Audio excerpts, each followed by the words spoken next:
Alright guys, welcome back to another episode of the Great Ace Attorney Chronicles. Last episode, we were trying to get Gina to help us be part of our attorney as a lawyer defend. And now we got access towards the Windy Bank pawnbrokery to investigate the case. Here we are again at the scene of the crime. Now to trust these representation papers in Gregson's face to see what he makes of them. Hello again, Inspector. Do you have a minute, please? What is it now? You should go home. Get some rest. Oh, here you are, Gregsy. Here are the representation papers. Your ladyship. Okay. I don't believe it. How the devil did you get that stubborn little ragabash to sign that? I salute you. That is good work, that is. I can see you've been very busy lately here as well. How about some tea? It's a special blend designed to relieve fatigue. As he drinks, okay. It's like delicious. Lovely. Let's see now. Yes, I hardly feel tired at all. Fit as a fiddle, your ladyship. You'd be alright if we investigated the scene of the crime then? Do as you please. You know where it happened. Through that door behind the counter. Yes, the storeroom. That's where I discovered Mr. Winbank and Gina. Right, well, I be getting back to business then. Will you be investigating the storeroom as well, Inspector? If I'm perfectly honest, we need to wrap this up before law. Can't afford to spend too much time on it. But there's so many articles to go through. It's taking forever, even with the lads working around the clock. Which is a problem because, well, there's another case the yard needs to investigate urgently. That must be what Lord Strongheart meant by far more serious matters before. So what I'm saying is, don't get under my feet, sunshine. Okay. Come then. Let us not waste any time. Ooh, Susato's joining us. Alright. We're gonna explore from scratch. So let us... look here. Oh yes, a bullet hole. But I can see the bullets still lodged in the wall. Presumably, Mr. Windybank wasn't practicing his revolver in his spare time. Ah, well. Mr. Sholmes likes to practice in his drawing room whenever he can. He's very patriotic like that. Sorry? It's all there in the Adventures of Herlock Sholmes, you know. Isn't that right, Iris? Ah, did I like something like that? Partly in jest, perhaps. In jest? Well, he doesn't do it often. It's quite a dangerous pastime. He doesn't do it often? He shouldn't even do it at once. Forget that now, Bruno. Let's examine this bullet. What did they shot him with?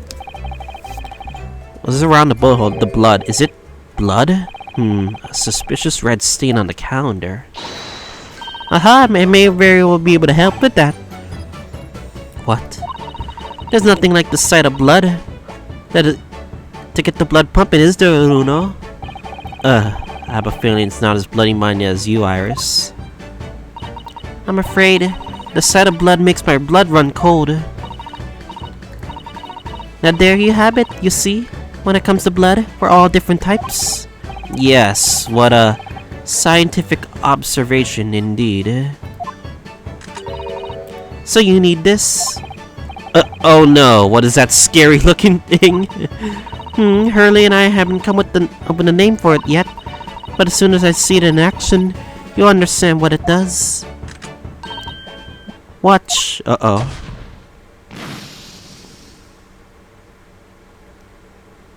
Huh? Oh! The color of the bloodstain has changed. There, does it make sense now? Yes, I'm starting to understand. It's like looking at crime scene fingerprints. Good, it works on the principle that different people have different types of blood, you see. Yes, how wonderful. The chemical it fires combines with the blood and makes it change color. So you can identify whose blood is that you're looking at in a flash. Oh, what a fabulous invention, Iris. Isn't it? I bet Jenny would be bleeding. It'd be bleeding great. So, whose blood are we looking at then? We don't know. Well, the chemical does turn the blood a different color, so... Just find someone whose blood turns the same color and you'll know who it belongs to in a flash. It's more like 2 flashes really, isn't it? 1 flash or 2, this could turn out to be a very valuable clue. So you must make note of it in the court record. The blood sample has been entered into the court record. Sample blood analyzed by a special chemical indicator developed by Mr. Sholmes. Different people's blood turns different colors. Let's keep testing and adding the results of any other blood analysis to the portfolio. As long as I have the reagent left, sure. Okay. Let's actually check the court record. Green.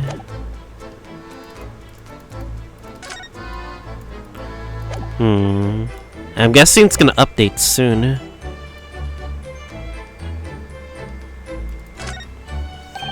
This officer has been staring intently at that wall since before we came in. Shit! Keep it down! Sorry. There's a major clue in it just here. Really? We must tell Greggsy at once. But as soon as I report, that'll be it. I'll be stuck here even longer. Stuck here? What do you mean? I haven't been able to come 2 days already. I need a constable to relieve me to take over me shift. Huh.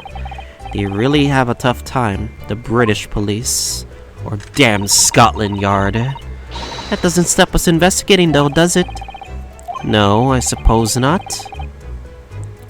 I'm fairly sure it was the counter he was peering at.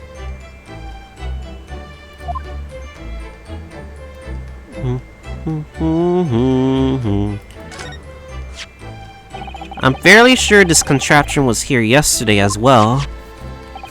Here we are, though I'm not confident I can get it closed again. Oh yes, that's a folding stereoscope. Really? This is a stereoscope? Mr. Sholmes showed us a picture yesterday that you were supposed to be able to see in 3 dimensions, but for that to be, he used a great big contraption over there. Well, that's for use in public houses and places like that. It contains a carousel of all sorts of pictures inside. But this little thing is so much a simpler design for use at home. There are special shops selling prints that you can use them. I have a little collection myself.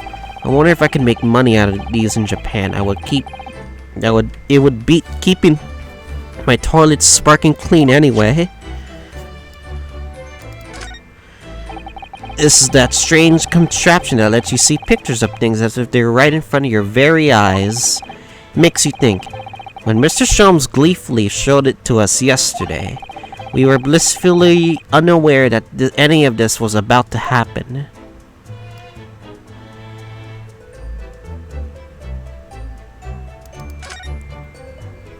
These shelves are where the pawnbroker for articles that have been forfeited on display for customers to buy. Yes, it's really strange miscellany, isn't it? I mean, who would buy this horse statue, for example? Well, sometimes you can find some real treasures among all the junk, you know. Are you alright, Luno? It's just, well, it looks like a collection of useless junk as a whole.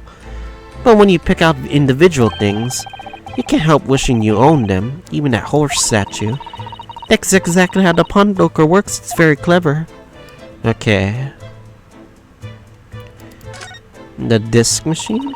Music box, there we go. That's a music box. Do you have them where you come from, Uno? Yes, but I've never seen one as large as this in Japan. Oh well, this will be a treat. Shall we have a listen?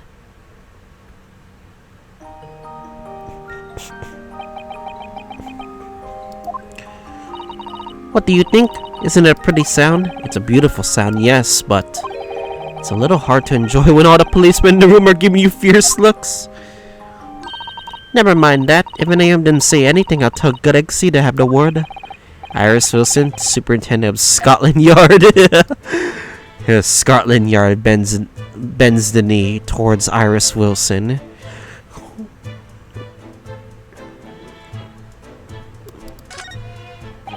Green blood. It just seems wrong somehow.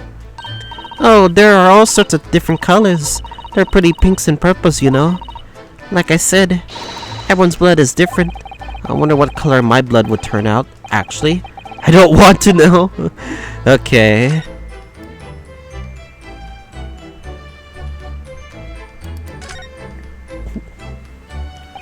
There's the article ledger here in Mr. Winbank's notes, and what's this? It's look as though someone has left a little photographic print behind. Oh, look in the back. There's some writing. Oh, is there? Show us, Susie, show us. Okay. 15th of February, 10:30 p.m. Article deposited. One gentleman's overcoat.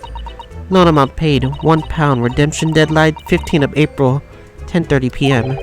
A gentleman's overcoat pawned for £1. Clearly it was a very fine coat. In fact, I think... Yes, this must be the ticket for the overcoat that Ginny redeemed yesterday. And is still wearing, which belonged to Mr. McGilded. We never expected a redemption ticket to be handwritten on the back of the photograph, though. Seems that Mr. Winbank just used whatever piece of paper he happened to have in hand. But this photograph of a cat, it looks very familiar, doesn't it?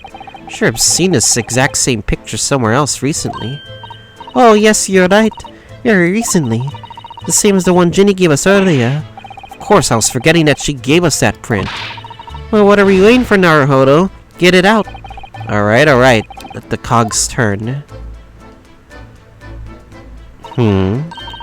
Yes, they're exactly the same.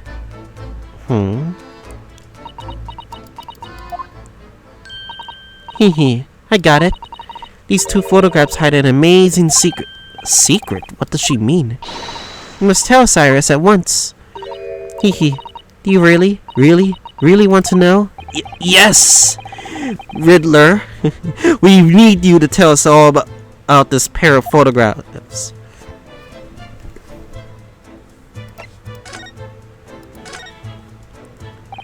So Iris, about these two photographic prints, one we found here on Mr. Winbank's counter, and the one Gina gave us before. What is this amazing secret that you hid in between these two identical prints? Could it be the shadow? Or is it just me?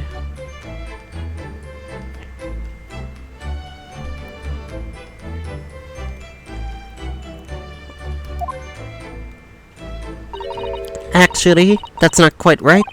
Sorry? If you look carefully, the two prints aren't the same. Not exactly. They're not? I suspected that. I'm gonna let her look at them now.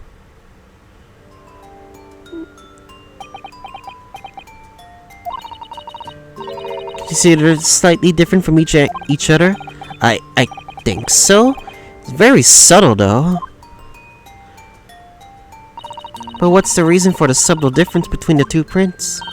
Ah, well, that's because they're the set, you see. No, I don't. This pair of photographs is meant to be used in a stereoscope. Everyone in London's raving about them at the So let's use them, a stereoscope. Why do I feel as though I've heard that word before? Oh, yes. So Mr. Shum showed us yesterday. Shall we use it then? You see, there it is, just over there. Ah, yes, of course, that magical machine that makes pictures almost look real enough to touch. Hehe, well actually, it's quite possible to see the same depth in pictures even without one of the contraptions. What, really? Do you know how a pair of flat photographic prints can appear in depth in the first place? No, I have no idea. Oh, wonderful. I'll be able to tell you. She's over the moon, bless her. Should we let her explain though? We really need to carry on investigating the scene. I, for one, simply have to know. Well, we got no choice now. How stereo prints work. Have they ever considered, Uno, how our eyes see depth in the world around us? Well, I just opened them and it works. But the reason it works is because we have 2 eyes. 2 eyes, shocking. If you try closing one eye at a time, I think you'll see straight away. What you see with your left eye is what you see with your right eye. Or ever so slightly different. You get a different view with each eye. Yes, position of objects seem to shift slightly. Exactly in your head, your brain uses that shift to estimate depth as it merges the 2 views into one. That's how we can sense depth into everything we see. Huh. My brain really is amazing, isn't it? It does so much without telling me. I think I see this sort of pair of photographs. Consists of a left eye view and a right eye view, isn't that right? But why though? Oh, well done, Susie. You're so quick. So, if you can persuade your brain to merge the 2 pictures together in your head, you'll be able to see the depth in these prints. Yes, Gununo, you're beginning to understand. A stereoscope's function is to act as your brain is allow you to just do just that. Yes, but as long as you have the 2 images, 2 eyes, and 1 brain, you can actually do it yourself without needing the stereoscope at all. You can? Really? Have to view stereoscope prints. Let's try it. Let's see if we can view this pair of prints without the help of a stereoscope. Oh yes, I'm dying to have a go. Sato-san really loves this kind of thing. Need to be able to cross your eyes, and that's the main thing. Can you both do that? Cross my eyes, I think I can. Watch me. See if you can copy. Make your eyes do this, Poogers. Poogers. Alright, let me try. You ready, Mr. Naruhodo? There, how's that? I am actually crossing my eyes. Wonderful, now it's your turn, Uno. Took us to concentrate on looking at the bridge of your nose in both eyes at the same time. Not exactly an easy task when 2 people are staring at you cross-eyed. We're so led by idiot. Alright, that's enough practice. Now you're looking at the prints.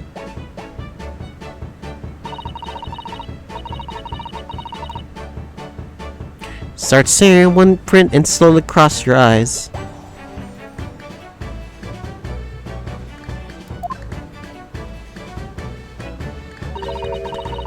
You should see the 2 overlapping prints like this. You try it out, Bruno. I'm just going to have to give it a try, I suppose.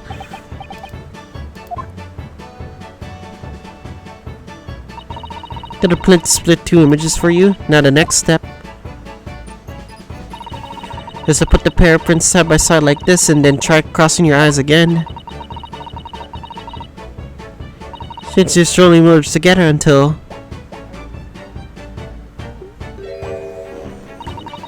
they form a new single image in the center. Oh yes! Mr. Naruhodo, it works! I can see in the middle now. It looks so real, I can look at it all day. I wouldn't advise that, your eyes might start to hurt. Your turn, Ludo. Pretend you're looking through 2 pictures and slowly cross your eyes. Then keep adjusting position of your eyes until the 2 images overlap exactly like this. Is it?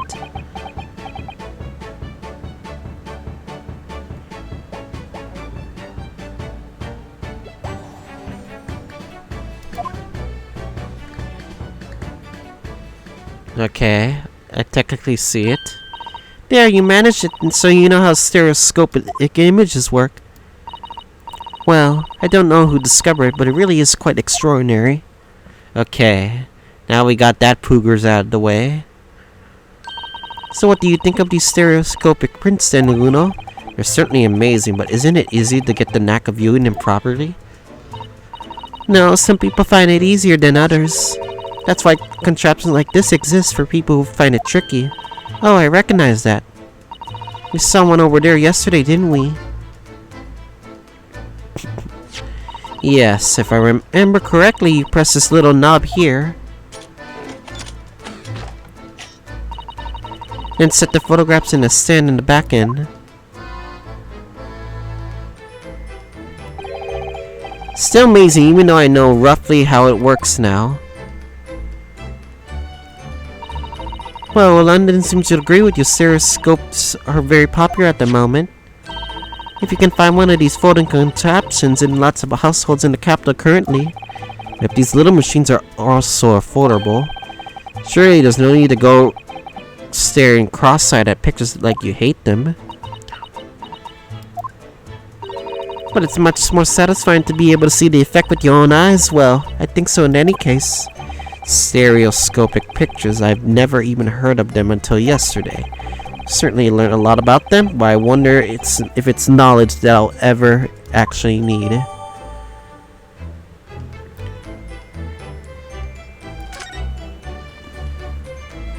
Check the court record.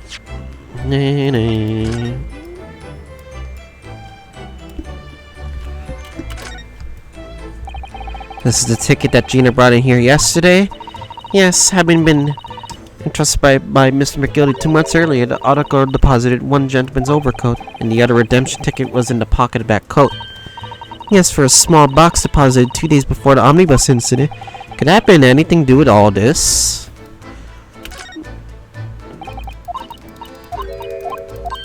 Okay.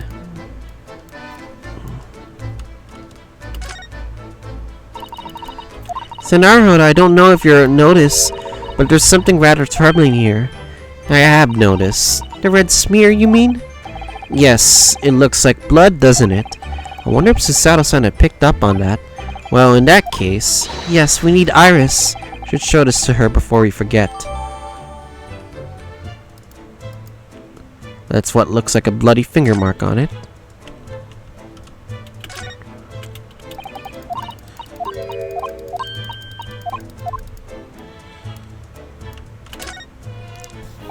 So this is the second 2 photographic prints, and it really looks like Wagahai. It looks exactly the same as the first photograph at first glance, but so that's what's so compelling. Actually, now we have both pictures. I could have another go at viewing them as a stereoscopic image. So I need to cross my eyes and try to get the 2 cats to merge in the middle as one.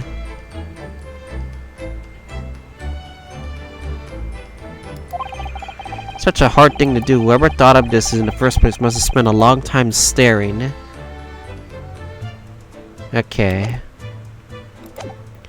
Guess we present this to Iris.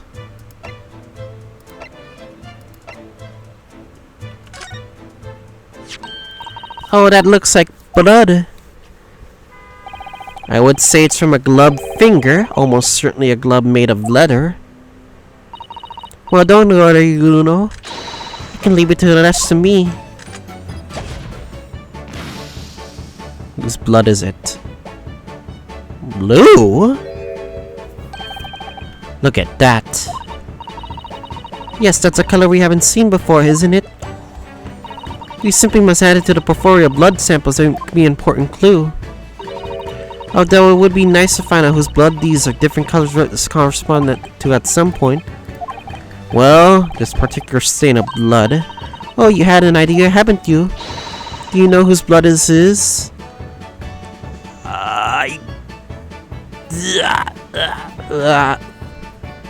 No idea. How could I? We don't even know the sample of the same color. Without that, it's impossible to know. Oh, how very vexing. I wonder. Well, it's true that the color doesn't help us. What about the considering how the mark came to be there in the first place? Might have an idea about that. Might you, Runo? Not if you keep staring at me like that, no. Let's try that again, shall we? Well, this gives me... Okay. Think I do. Have an idea whose blood it is, not from the color it turned, but with a little deduction. That's alright. Let's think it's clear. Iris, you know as well? You first, Luno. Who do you think it belongs to? Alright, I believe this blood of...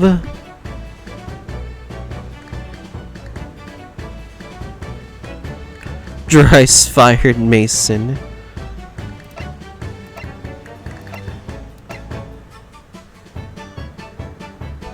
Wait, really? Is it really?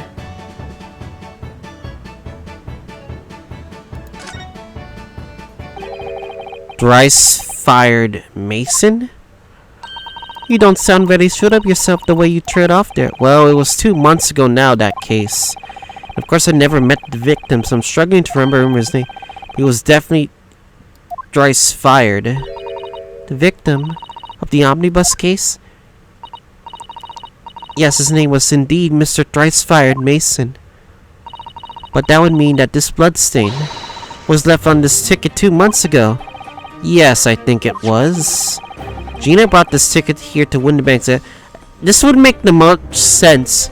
Like, what if, like, Mr. Thrice-fired Mason had this thing the whole time, and McGilded had a plan to make sure, like, he gets this. I'm suggesting that the bloodstain was already on it at that time. So it's pure blood from the time that Mr. Mason was killed 2 months ago? Something else is coming back to me now. Mr. McGilded was also wearing leather gloves that night. Ask yourself, what good-hearted soul would rush to help a fellow bleeding from his stomach? I was about to start worrying about me gloves now, was I? I reached out to give that man a hand. It certainly does look like the leather glove thumbprint this mark. But we know that Mr. McGilded had no injuries at the time anywhere on his body, from which we can conclude that any blood on the glove belonged to the victim, Mr. Mason. Mr. Naruhodo, you sound like just like Mr. Sholmes. Minus the quirky slip-ups, I hope. Yes, I think you're right, Uno. Very well, let's make a note of this. Details of the pawnbroker's ticket for the code have been updated in the court record.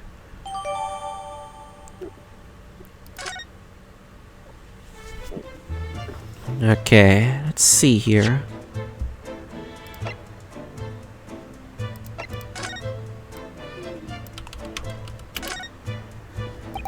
So the smear of blood, yes, it reacted to the camel's fire at Iris' strange gun, so it must be.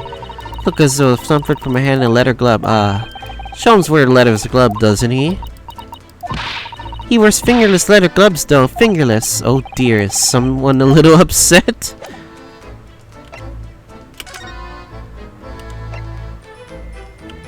We don't know whose blood is this. Thrice-fired Mason. So this is Thrice-fired Mason's glove.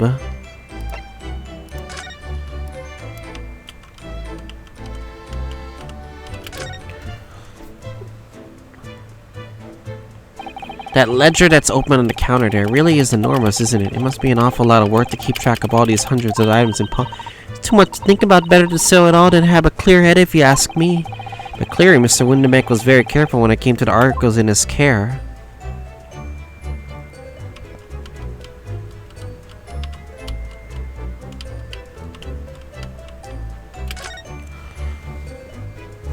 Behind that door is the storeroom, isn't it?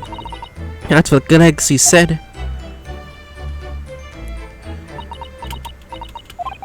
Yes, and that's where I saw that dreadful scene last night. Through the little window door.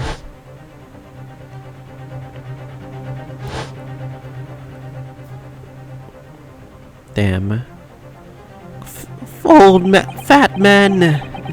Mr. Winterbank faced down on the floor with Gina beside him.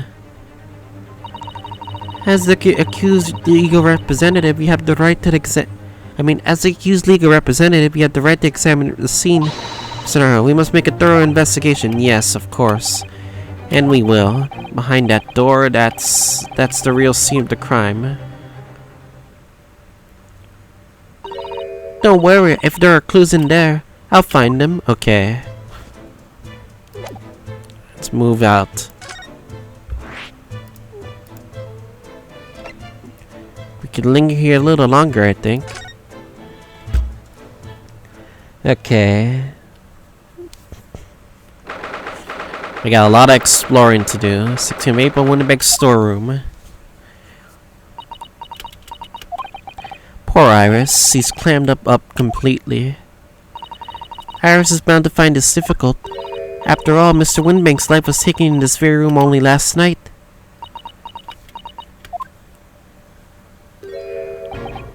Gregson.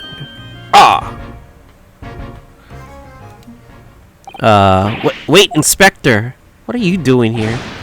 What is it now, Sunshine? You took one look at me and tried to run away. You think a Scotland Yard inspector would run away from some jumped-up little defense lawyer, do ya?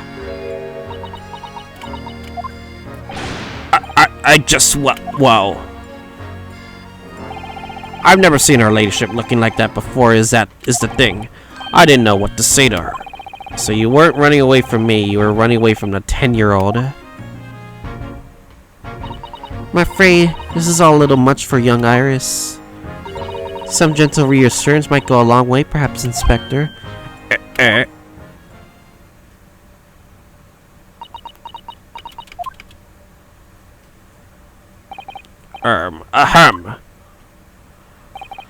Don't trouble yourself on Julie, your ladyship. I mean, you're not dead, aren't you? Lisa, oh no, you made it worse.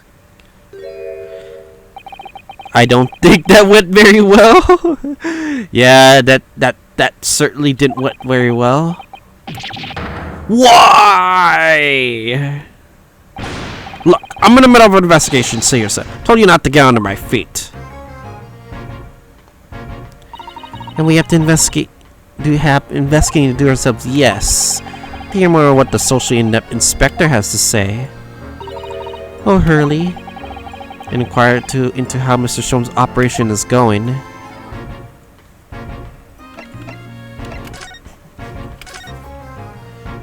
So, Inspector, what do you make of the scene of the crime here? Sure, you got eyes, haven't you? Use them. It's what it looks like. Nothing more, nothing less. Iris, could you lend me a hand? So, Gregsy, what do you make of the crime scene here? Oh, yes, your ladyship. Do allow me to humbly explain. Last night, at shortly after the hour of 1 o'clock in the morning, Scotland Yard police attended the scene. The only door to the storeroom was found locked from the inside. So it was a lock from the inside. Lock room mystery. The lock appears to be broken now, though. Was that the police's officers doing? Quite right, ma'am. Quite right. We took the liberty of smashing the door in as humbly as possible. Oh. As you can see, the victim was discovered prostrate on the floor, thus-wise. And next to the aforementioned body, we discovered the vile gutter child. I'm talking about Ginny. She's my friend and you know, Inspector.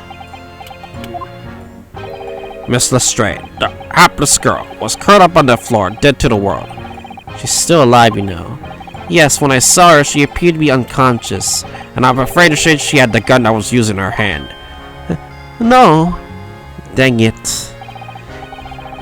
Presumably, it's the gun that's still down there on the floor now. In our pocket, we found the key to the door as well. Really? What? The key to this storeroom? And you say the storeroom has been locked from the inside, Inspector? Correct. All of which leaves our ladyship's friend. In something of a sticky situation, I'm afraid. All the evidence points to her then. Obviously, my personal opinion is that also or misunderstanding. Of course it is, Inspector. Of course it is.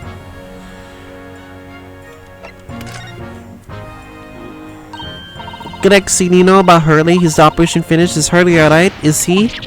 The thing is, No, Mr. Where's Inspector? Please. You don't mean to say that Mr. Sholmes is... No, the operation's done and dusted. It's just that, well... Out with it! Yes, ma'am. They use something called a general anesthetic. It's the latest thing, renders the whole body insensitive. Whole body anestheticized? Is that even possible? Means that the operation can be completed while the patient is fast asleep. Goodness, in Empire Japan we can manage to provide laughing gas for a tooth extraction. The trouble is, the latest thing isn't always the greatest thing, if you follow my meaning. He couldn't get the medication to work at first, so it took hours for him to nod off, so I hear. Now the op's finished, they can't get him to wake up, apparently. Oh my. Okay. No one knows if the anesthetic is still in his system, or if the bloke's just plain exhausted. But anyway, all they can do is stand back and watch until he comes round again. Hurley. The moment he opens his eyes, your ladyship, I swear I shall get the word to you. What a surprise. Even in matters of life and death, Mr. Sholmes has to do things his way. Alright, let's explore the crime scene. Doo-doo-doo-doo-doo. Look at all these articles that have been deposited. The room's stuffed full of them. Can't believe how many are there. A bicycle, gramophone, music instruments, even some enormous paintings. Look, pieces of different people's lives quietly gathering dust in here together. There's something very peaceful about the atmosphere in here. Or at least there would be if not for the chalk outline on the floor and the policemen shuffling around. Much I can do about that, sunshine.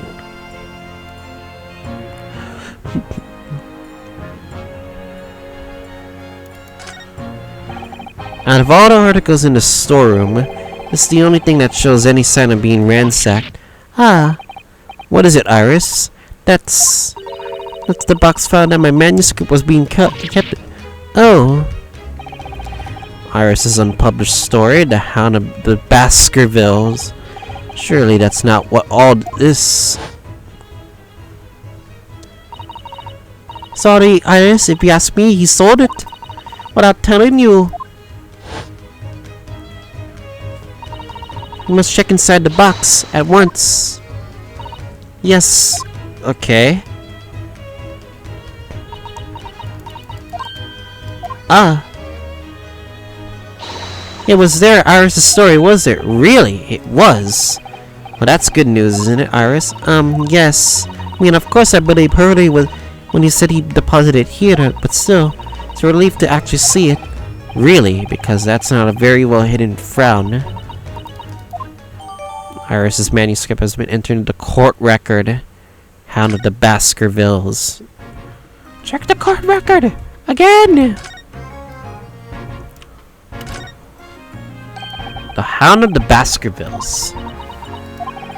How did Susalsa know the exact title of this unpublished story? What are you hiding? I suppose I have to wait till she's ready to explain it to me. I'm so sorry.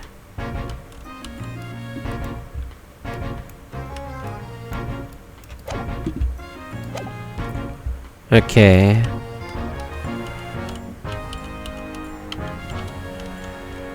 Alright, let's explore the body. The police have marked the position of the body within a chalk line.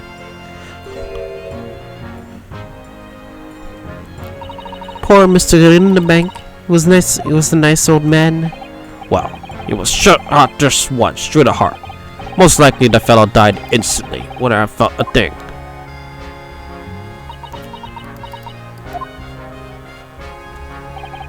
This must be his blood then. Ah, spray it. I don't like to ask such a rushed time, Iris, but I wonder if perhaps... Don't worry, Susie. I'm ready for action. Okay.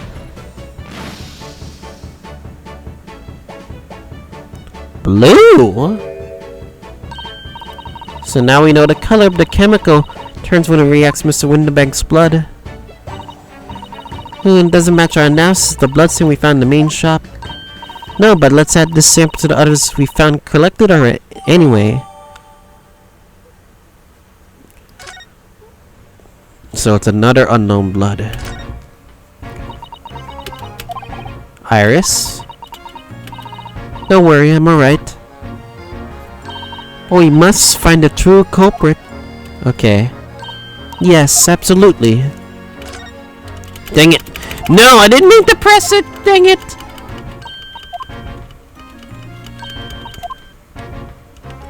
The gun. This is a revolver. A real one. And quite possibly the murder weapon used to take Mr. Winbank's life. What's the matter, Susie? You and Nuno look like you're about to faint. Well, it's just that it's rarely seen a gun in the flesh. And I've had issues with guns in the past. Yes, we know, Ske. But anyway, we saw Mr. Windebank with this yesterday, didn't we? I shall have to take my own life. No. Okay. Must be that same gun. And last night, when I looked through the spy hole in the door in the storeroom here,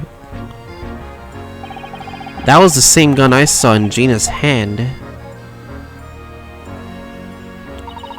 Mr. Windenbeck told us he only had a single bullet loaded in his revolver, didn't he? Well, it's empty now. The one and only bullet in this gun has been fired. So we can be fairly certain that the single shot was fired from this revolver. So those silhouettes had their own gun, I guess. I think we can already conclude that this gun was not used, of course, because it was left in through here. Is there anything else?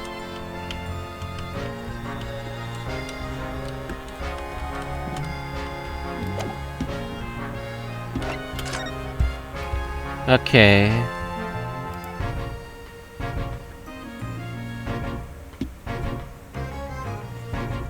Alright, I guess we can...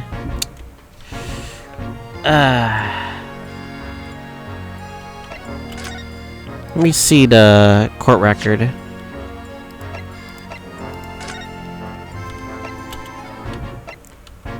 This one's purple, this one's blue. We still have to figure out who the green one is. I guess we gotta move somewhere else. Maybe we could check up on Gina? Probably.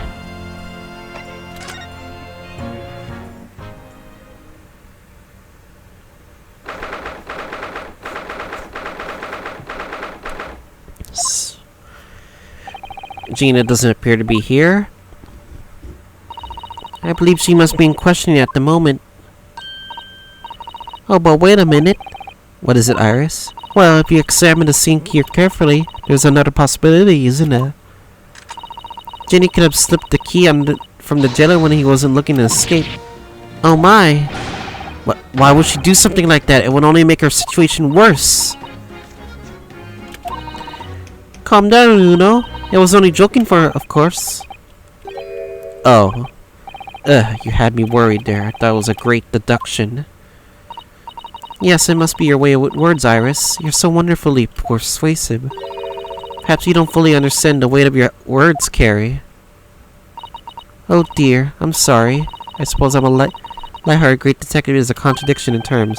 Well, in the same situation, I'm sure Mr. Sholmes would have just thrown his head back and guffawed.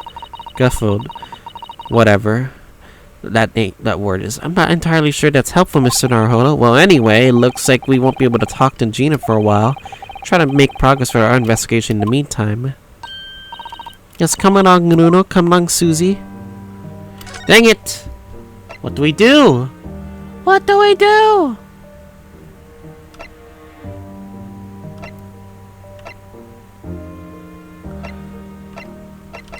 Should we just go back to the storeroom? Is there something we missed in the storeroom?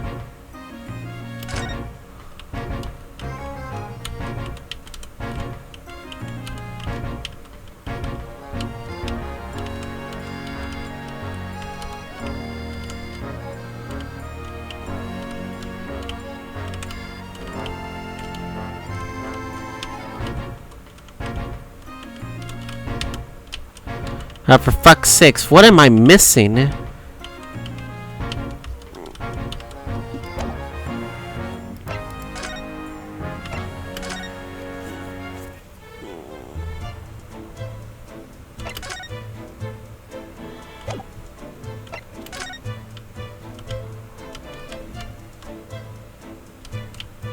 Is there really something we're not getting? There surely has to be something. Maybe that peephole? Whatever that thing is? I don't know what hole that is.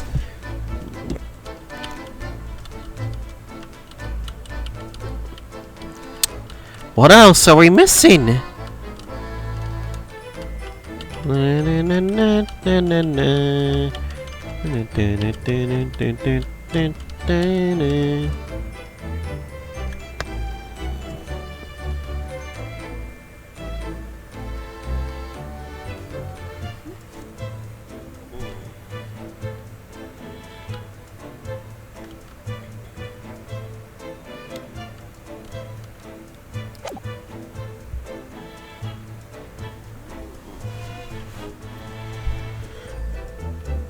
I don't know.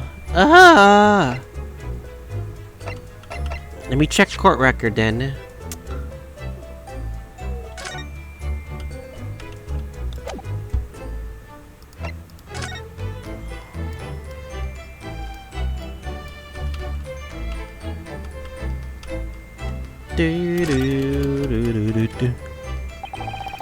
Appears to have used the back of this photograph to write a redemption ticket. He's written it very neatly, but still. Perhaps he ran out of paper, so he had to use anything he had to at hand. Hard to know what's the front and what's the reverse side now. It's adorable cat, blah blah blah. And both pictures. I could have another go at viewing them as a stereoscope image, blah blah blah. Cross my eyes.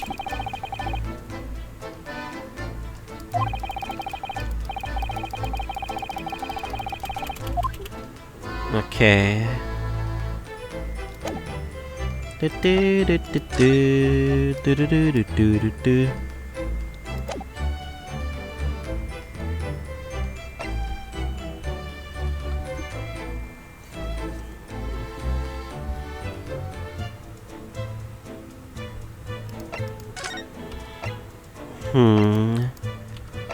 I'm very confused right now.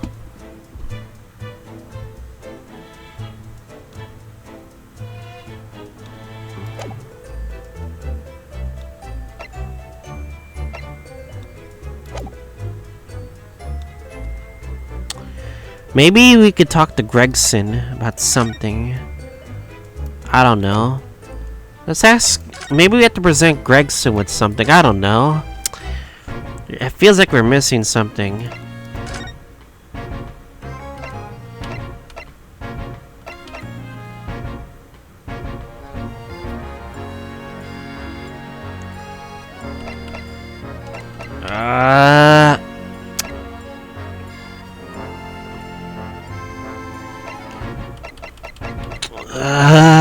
God dang it! Maybe the pawnbroker ticket? It's either these two, I don't know. I'm very confused, honestly. Inspector, what do you make of this? What we have that redemption ticket for the article deposited here, is it? It's like someone ran out of his office station and wrote the ticket whatever paper was to hand.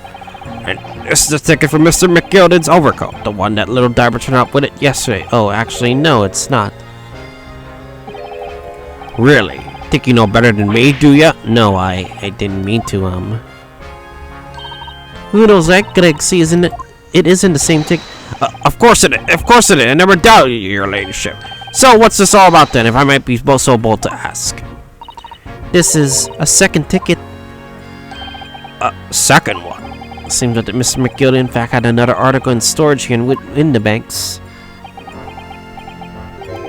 Is that right? I think we need to discuss this further with the inspector, Mr. Naruhodo. Oh, good, because he's ever so easy to talk to.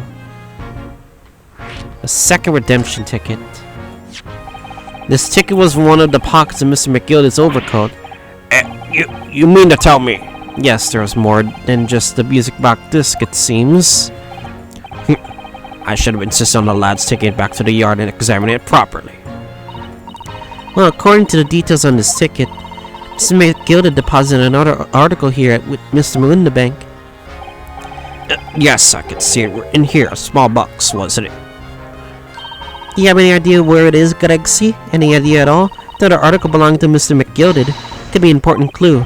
Well, yes, sir. I suppose it could be. But please stop looking at me with those big turquoise eyes, all full of hope and expectation. It's too much pressure. Lose me in marbles, I will. I'll go barking. Not to be eyeing for dog impressions, Inspector. It's not our use That's enough sauce from you, Sunshine. There is one thing that springs to mind. According to this ticket, the redemption deadline's already passed, hasn't it? Oh yes, of course. Articles are only held for 2 months. So the small box will no longer be in here then? That's right. It's been forfeited. Which means it could be on the shelves in the front of the shop where the forfeited items are offered for sale. Yes, the shelves in the front. We must search them at once. You're wasting your time. Oh? There are dozens of those little boxes out there. Hundreds even. We can't possibly know which one might have been Miss McGilden's. That's info that's not written in the red ledger. Ugh. Well, I think we at least have a look. Of course, your ladyship, of course. This is getting old. Well, looks like... Dong, dong, dong! Ah! Nearly jumped out of my skin there. How could Mr. Windenbeck have such a wicked trap? I doubt he set out to scare anyone. Is that really the time? I think perhaps we should pay Gina another... Oh, okay. Oh? Her trial's tomorrow. We must establish whether or not you'll be defending her. I think we should ask her one more time. She may have changed her mind. Alright, fine then. Don't you remember, Luno? You told her she could rip up the representation papers if she didn't want to be her lawyer. Really? Did I say that? Yes, you did. The deadline for submitting the paperwork is fast approaching. In that case, we had better hurry back to the prison and talk to Gina again. To the prison! Everyone to the prison! Why am I so excited to go to prison? I don't know.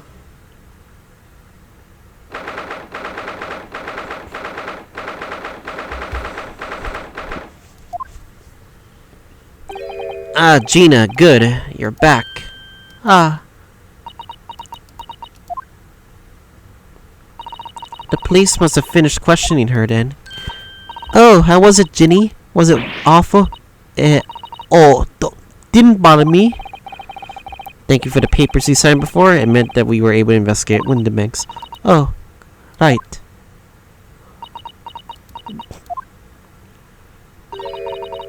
Don't you know how we got on? We've been so ever so busy.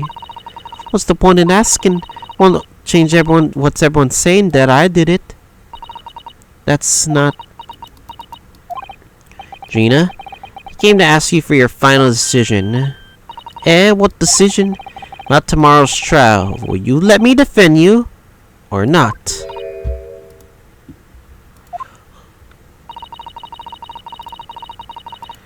I must submit the paperwork now if you'd like Mr. Narho to present you. Right, I see. She's really lost her fight all of a sudden, but I know what it feels like. The worry's just so hard to bear.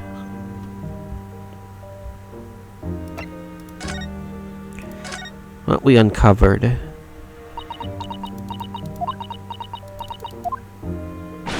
Oh, alright then. What I make me the rest with those demise Iris. So come on then, fill us in. Who done it? Unfortunately, we don't know that yet. You don't say? We don't know yet, Gina. But Mr. Narho and all of us know that you are innocent of this crime. While we haven't yet managed to work out who the real culprit is, there are a number of interesting facts we have to manage to establish. Oh yeah? Like what? Well, for example, I'm very curious. What did you saw when you went there? The reason for you being there in the first place. I think I know why you broke into Windenbeck's that night. It looks like I'm going to have to take some evidence that clearly reveals the reason. Just in Gina's face, or I could just present it to her calmly, I suppose.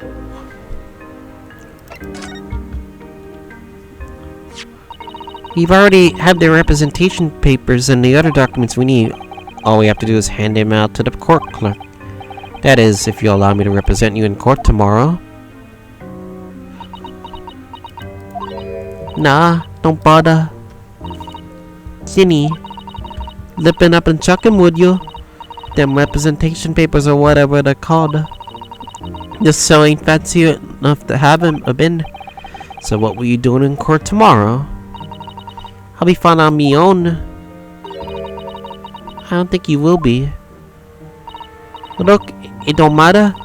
What's gonna happen is gonna happen. This one stubborn pickpocket. Time to present some evidence. Because of the redemption ticket. Isn't it? Here, Gina, look at this. No, Ta, I wasn't saying you could have it. Oh, weren't ya? Well, when it's someone's I can't have stuff, it makes me want it, see? You better get it over it now. No, I'm not giving it to you.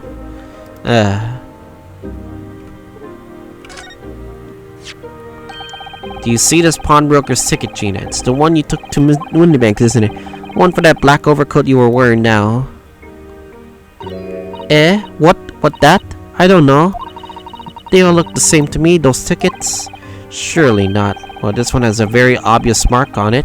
That would appear to be blood. Does that ring any bells? I don't know. It looks all the same to me, blood. They all sound the same to me. These answers suspicious.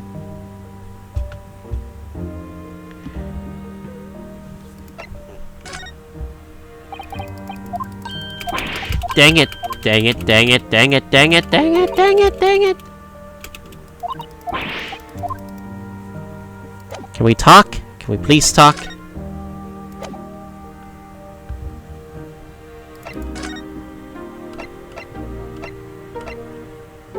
Wait, really?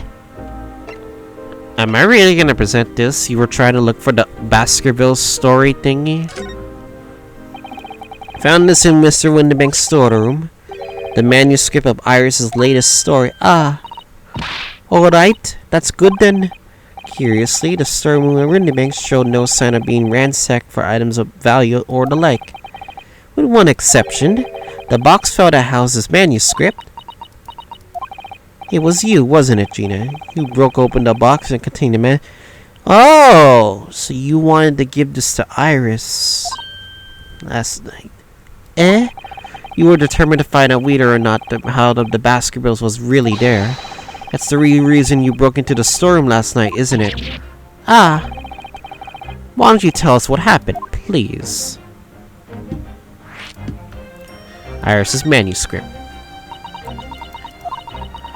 Alright, yeah.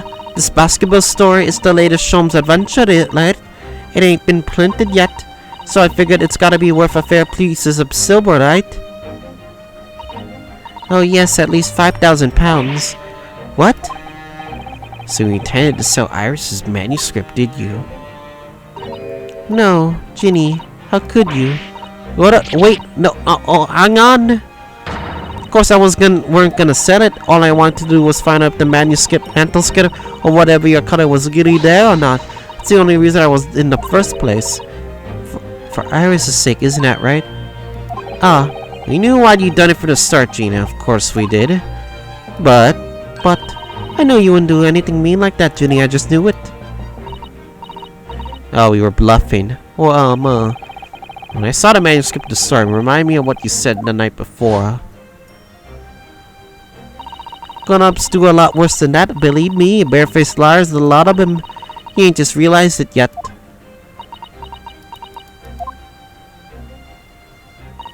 I'm telling ya, that manuscript ain't that Windybank's. You soon see if you had a look. If I'm honest, I have wondered if Hurley's telling me the truth at sometimes. I sometimes wonder if they might be have hidden my manuscript somewhere I don't know. We know it's wrong of me to doubt him.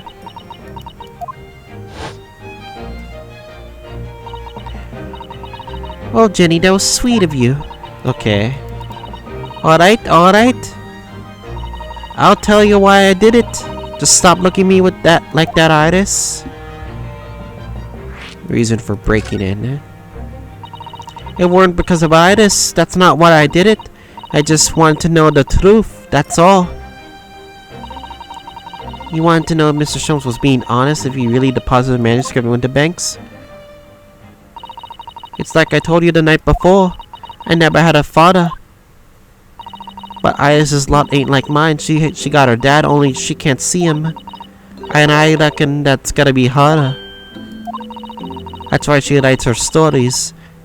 They're about her dad, really. That's what it sounded like to me anyway.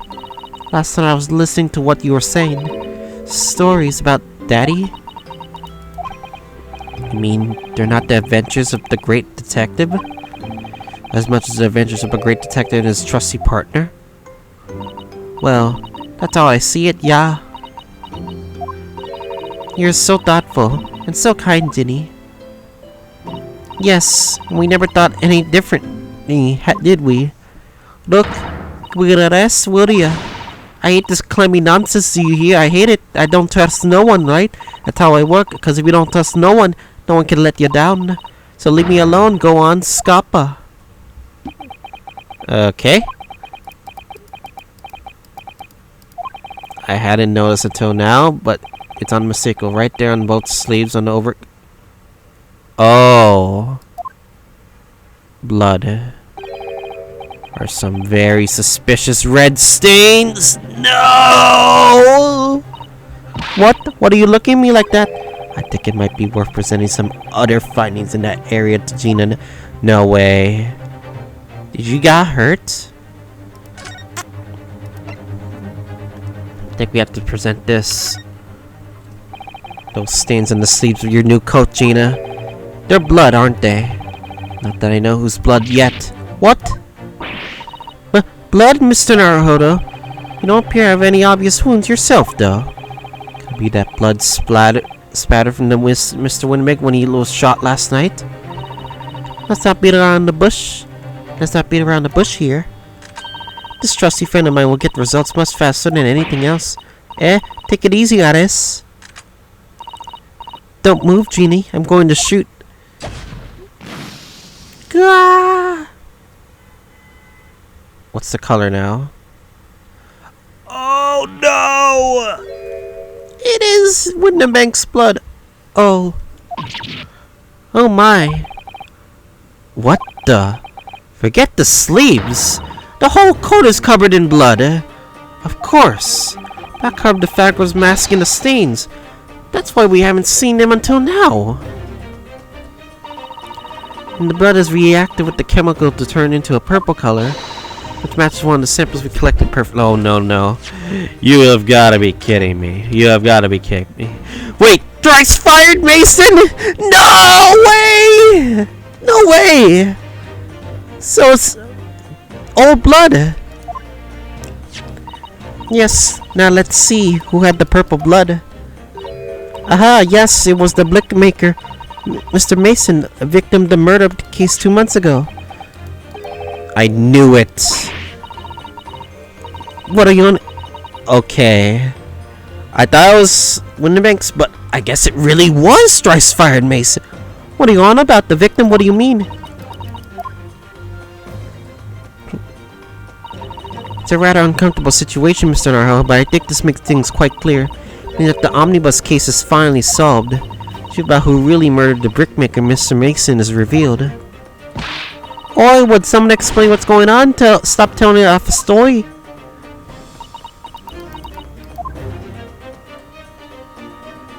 Okay.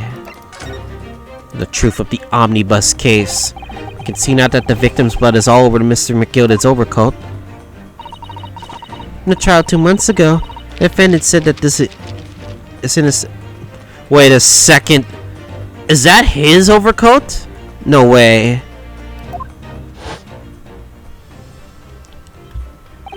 Now I ask you, is what good-hearted soul when he rushed to help a fella bleeding from his stomach? I wasn't about to start worrying about me gloves now, was I? I reached out to give that man a hand.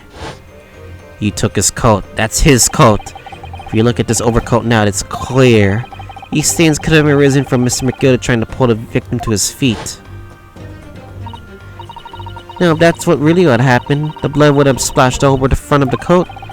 The only explanation for this pattern of blood is that it splattered over Mr. McGilded's coat when he stabbed the victim in the stomach.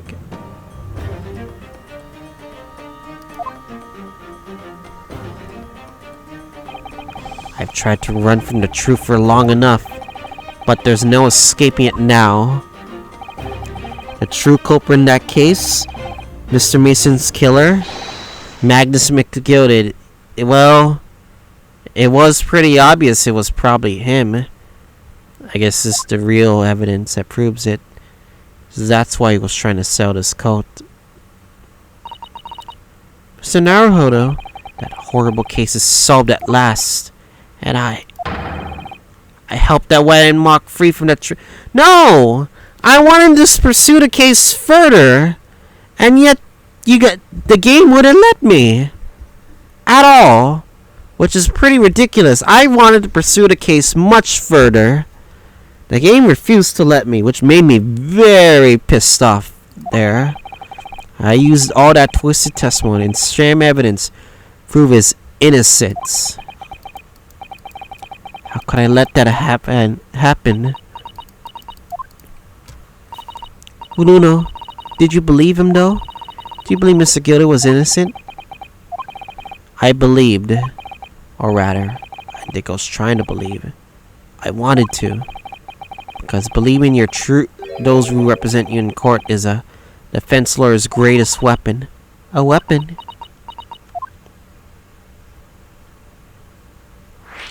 Lawyer's weapon. No way. Before we came to Great Britain, a great friend of mine taught me a valuable lesson. You mean Kazuma-sama?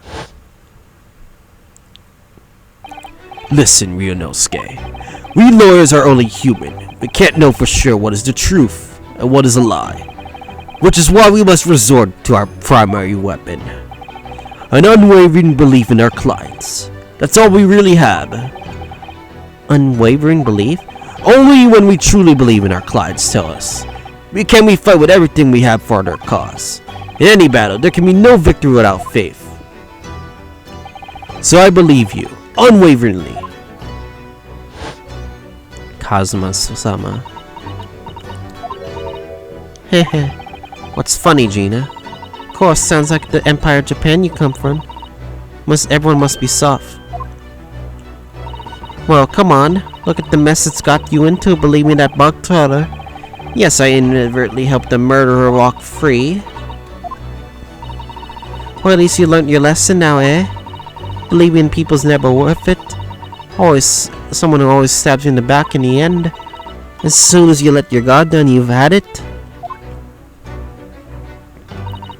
Take a leaf out of my book. Believe no one, get hurt by no one. Gina, may I ask you something? What?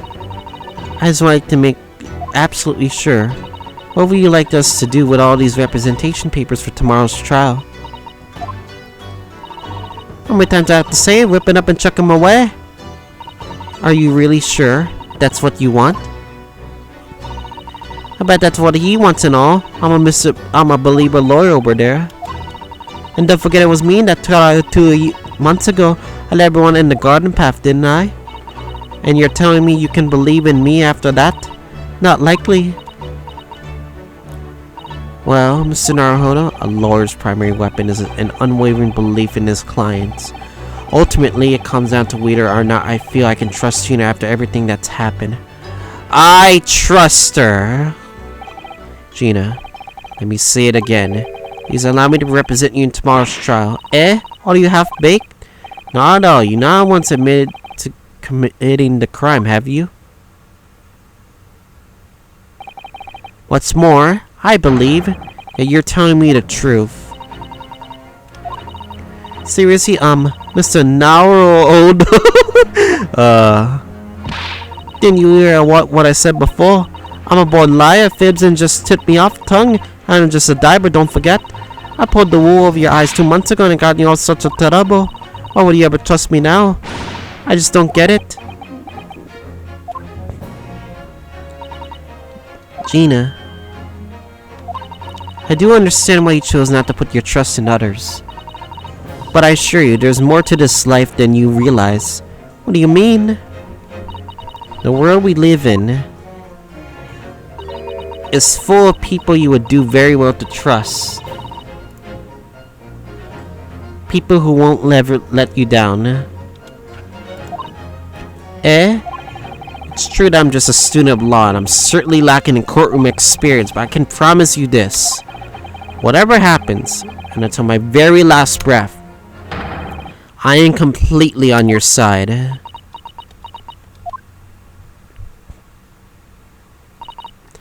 What do you expect me to say to that?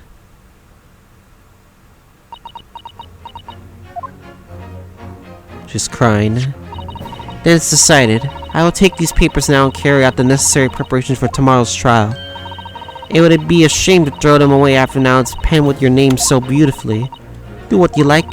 You Eastern lot I don't know what you are, I don't get ya.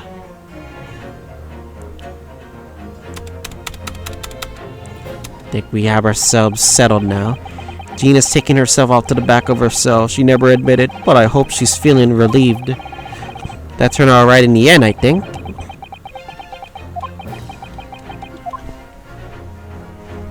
Oh, I can't wait to say, oh, no, oh. Whoever's hiding there, show yourself at once. Eavesdrop is that hideable. Mrs. Sato, somebody's there in the shadows. I can sense it. Someone who wasn't there before. What? Blimey, you're sharp, eh? I suppose you were using one of those mythic Japanese arts, like the art from stealth I heard so much about. When he was being stealthy, it was you, Inspector.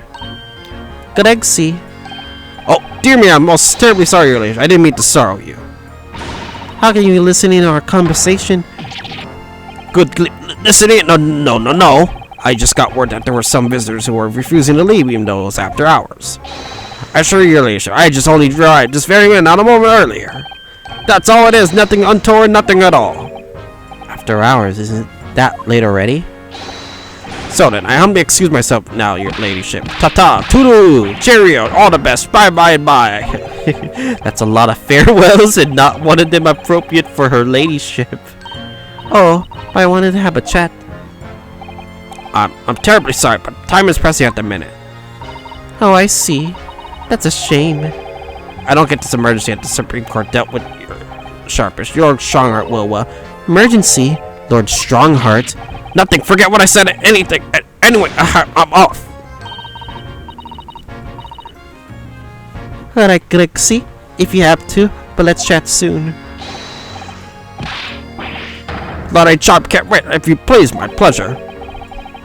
That's a lot of peasantry, though not one of them sounded sincere.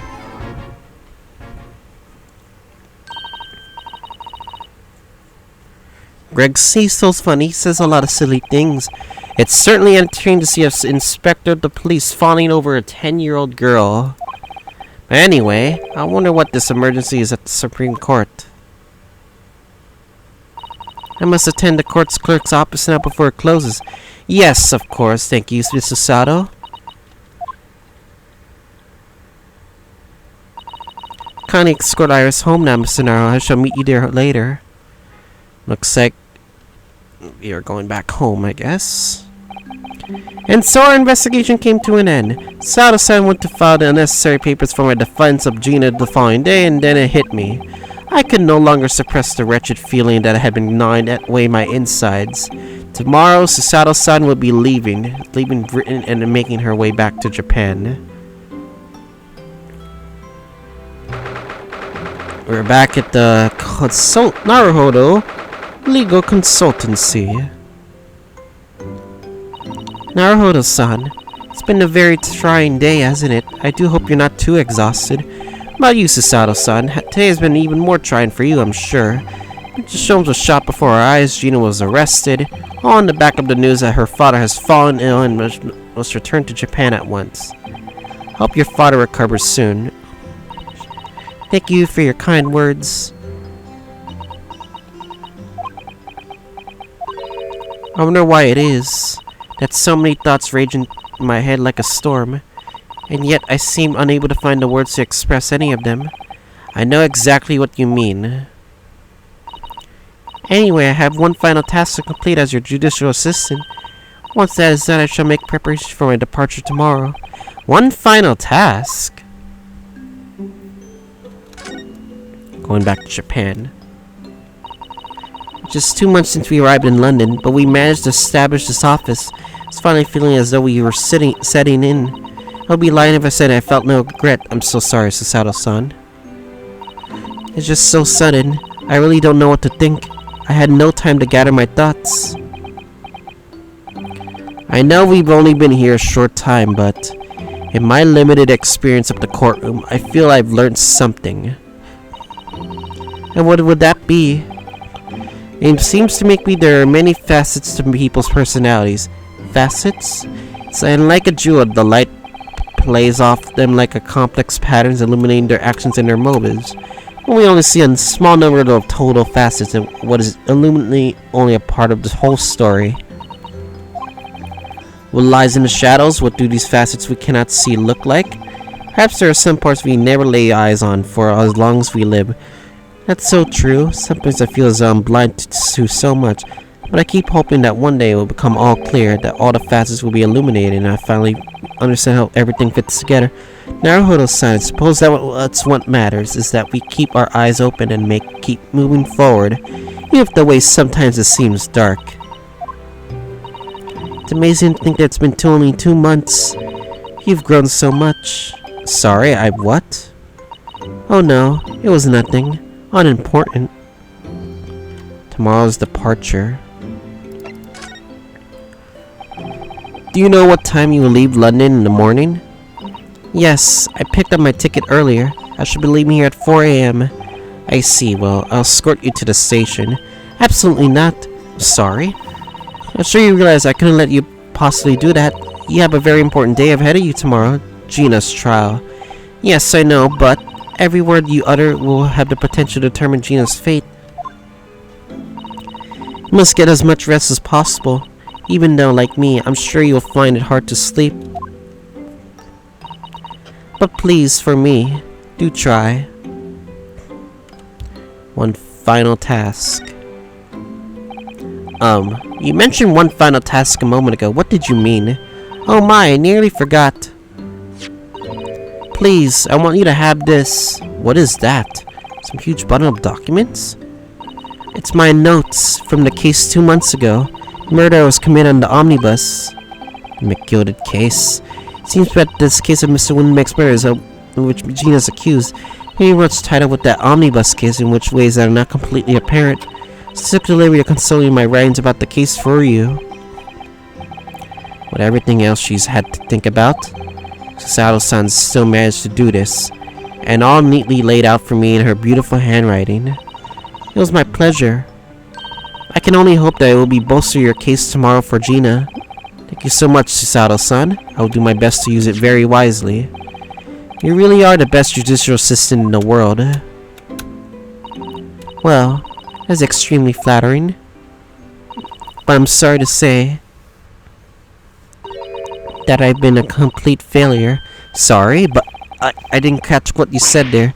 Oh, ignore me. I was just mumbling to myself. The case notes has been entered into court record. No, I want to check it! Dang it. Well, it's getting rather late. Wait, can we check it? Can we please check it? Yes. Victim when last saw the omnibus. Details of Brick Mason Milverton, male, brickmaker, east of London. Defendant Magnus McGilded. Attorney Lawrence Honziegs. Defense Attorney Renoskina. Picture was assured with 3 eyewitness testimony. However, surprise 4 witness only resulted in acquittal due to insufficient evidence. Okay, we got ourselves evidence. Evidence! Well, it's getting rather late. I think you should go back to bed now, Naruhodo-san. I must finish packing up my things in my room. Sato-san, I wish you the very best of luck tomorrow. Good night. Wait. There's something I need to say. Yeah. No. No. Okay. What? What was that? A secret technique of mine. The Susato shutdown. Shutdown?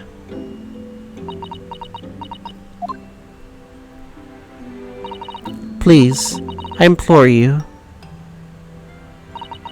We have to voice our goodbyes. I won't be able to hold back my tears. No! Don't leave! No, don't leave me here! Damn. Sato-san. I wanted to save one last thing. Pepe hens. It truly had been a trying day. On our feet for hours, getting Gina to open up to us, and learning the truth about that nemesis of a case, physically and mentally. I was exhausted, and yet the idea of sleep seemed impossible. But I forced myself to close my eyes, and as a cacophony of scenes of our lives here in London played through my mind. Eventually, my fatigue triumphed, and I fell into a deep sleep.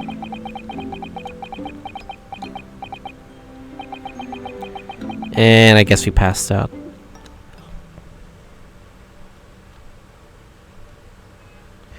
Okay. That was an hour 20-minute episode. Wait. A small hours, St. Sinner's Hospital. Yes, I quite understand. That is a great weight off my mind.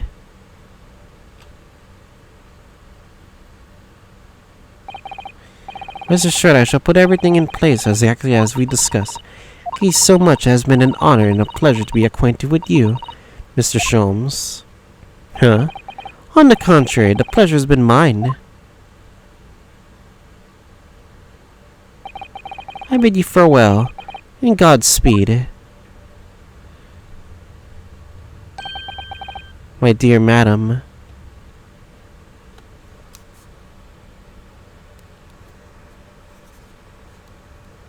What was that about? Do you just want to say goodbye to Sholmes? Okay. Alright, guys. That'll be it for today's episode. So next time on Great Ace Attorney Chronicles, we'll be finally starting the trial of case number 5. And hopefully, we can win this case. I guess I'll see you guys all next time.